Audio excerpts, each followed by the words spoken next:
আসসালামু আলাইকুম সুপ্রিয় শিক্ষার্থীরা, আমি 2026 সালে তৃতীয় শ্রেণীর প্রাথমিক গণিত বইয়ের অধ্যায় 4 পৃষ্ঠা 41 6, 7, 8 নং অঙ্কের সমাধান করে দেখাবো।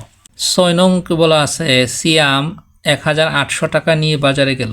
সে 720 টাকার চাল, 585 টাকার মাছ এবং 424 টাকার সবজি কিনল। তার কাছে কত টাকা রইল? চলো আগে আমরা দেখি সে বাজার মোট কত টাকা করছে সেটা বের করব। বের করার পরে সে বাজারে নিয়ে গেল যত টাকা, সেই টাকা থেকে এই বাজার খরচটা বাদ দিলেই তার কত টাকা তার কাছে রইল সেটা বের হবে। চলো তাহলে আমরা এই 6 নম্বর অঙ্কের সমাধান করি। 6 নম্বর অঙ্ক, চাল কিনল 720 টাকার,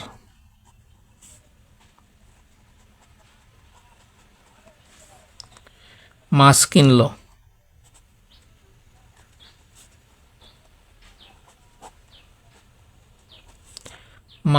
585 টাকার,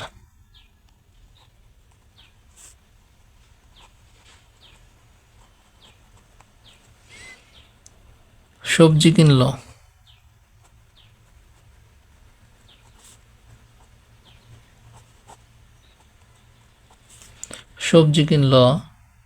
425 টাকার।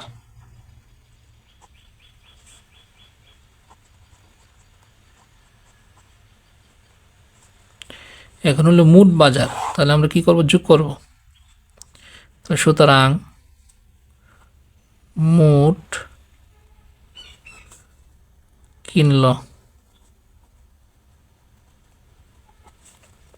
কিনল কত টাকা দেখি।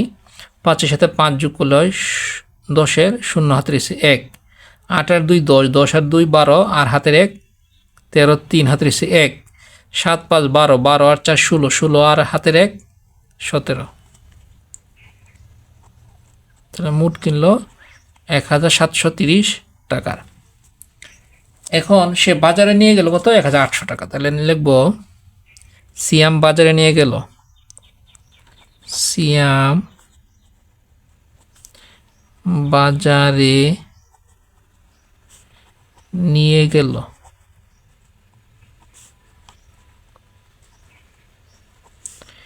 1800 টাকা।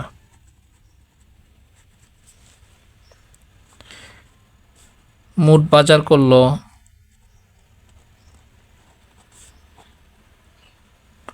অথবা মোট বাজার বাবদ খরচ,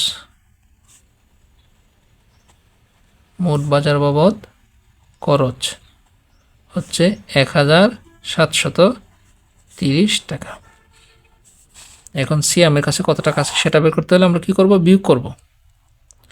এখন লিখব সুতরাং সিয়ামের কাছে রইল, সিয়ামের কাছে রইল, সিয়ামের কাছে কত রইল? 0 থেকে 0 বাদ দিলে 0 থাকে।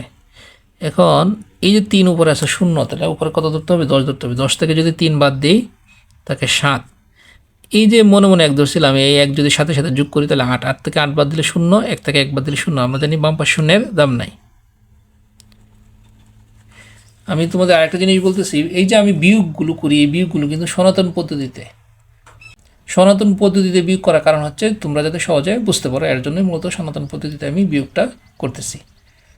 তাহলে সিয়ামের কাছে কত টাকা রইল? 70 টাকা। আশা করি তোমরা এই 6 নং অঙ্কের সমাধান বুঝতে পারছো। আমরা এখন 7 নং অঙ্কের সমাধান করব। একটি নার্সারিতে 950টি চারা গাছ ছিল, এর থেকে 532টি চারা বিক্রি করা হলো। ওই নার্সারিতে আরও 420টি নতুন চারা আনা হলো। এখন নার্সারিতে কতটি চারা আছে? চলো আমরা এই 7 নং অঙ্কের সমাধান করি। আমরা 7 নং অঙ্কের সমাধান করব। নার্সারিতে চারা ছিল, নার্সারিতে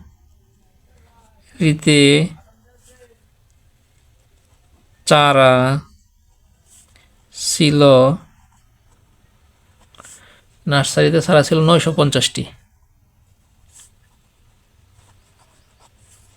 চারা বিক্রি করা হলো, চারা বিক্রি করা হলো চারা বিক্রি করা হলো 532টি।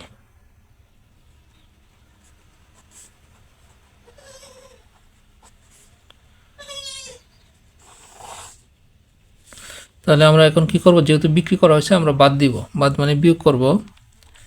তাহলে আমরা লিখব সুতরাং নার্সারিতে চারা আছে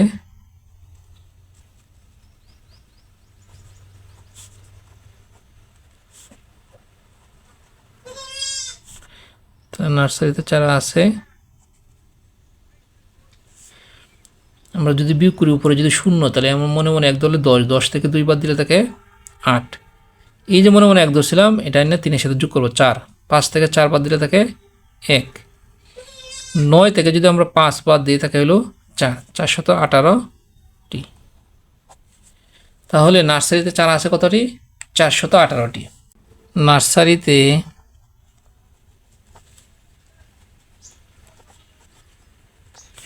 নতুন চারা আনা হলো, নতুন চারা আনা হলো, নার্সারিতে নতুন চারা আনা হলো 420টি।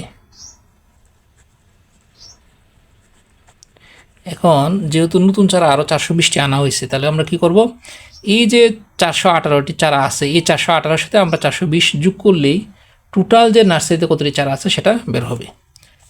তাহলে আমরা লিখব সুতরাং নার্সারিতে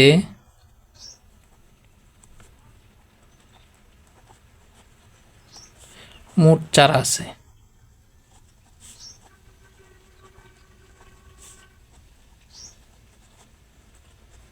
মোট চারা আছে 418 যোগ 420টি। এখন যদি আমরা যোগ করি, দেখো 8-এর সাথে 0 যোগ করলে হয় 8, 2-এর সাথে 1 যোগ করলে হয় 3, 4-এর সাথে 4 যোগ করলে হয় 8। তাহলে কত পাইলাম? নার্সারিতে মোট চারা আছে 838টি। সুপ্রিয় শিক্ষার্থীরা, আশা করি তোমরা এই 7 নং অঙ্কের সমাধান বুঝতে পারছো।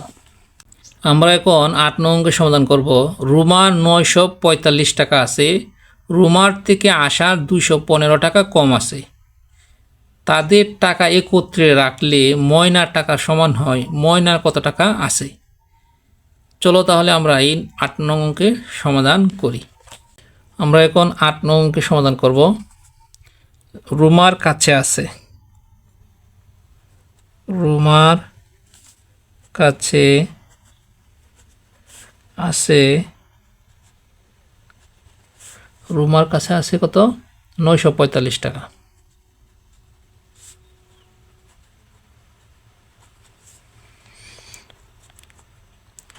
রুমার অপেক্ষা আসার কম আছে, রুমার অপেক্ষা আসার কম আছে।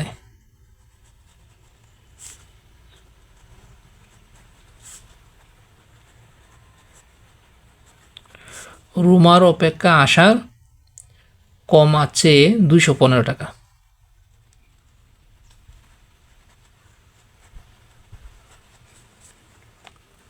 সুতরাং আশার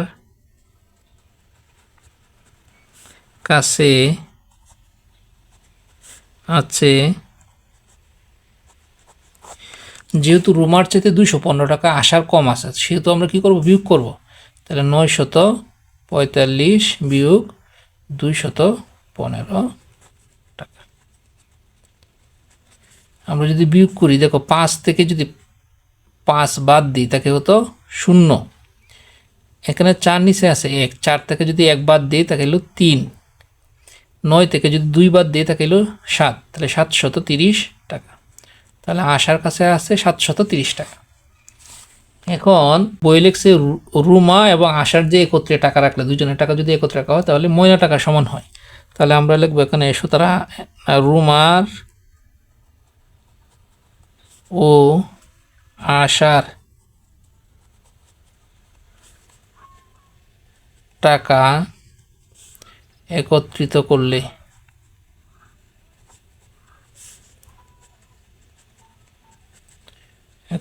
করলে ময়নার টাকার সমান হয়। অর্থাৎ তারা দুইজনের টাকা যদি একত্র করা হয় তাহলে ময়না টাকা সমান হয়। তাহলে আমরা এগুলো লিখব, সুতরাং ময়নার কাছে আছে, তাহলে ময়নার কাছে কত টাকা আছে? রুমার হইল 945 আর আশার হইল 730। এই দুইটা টাকা একত্রে যোগ করলেই ময়না টাকা বের হবে। আমরা যদি যোগ করি, 5-এর সাথে 0 যোগ করলে 5, 3-এর সাথে 4 যোগ করলে হয় 7, 9-এর সাথে 7 যোগ করলে হয় 16, 1675 টাকা। তাহলে ময়নার কাছে কত টাকা আছে? 1675 টাকা। আশা করি আমি এই যে 8 নং অঙ্কের সমাধান করলাম তোমরা বুঝতে পারছো।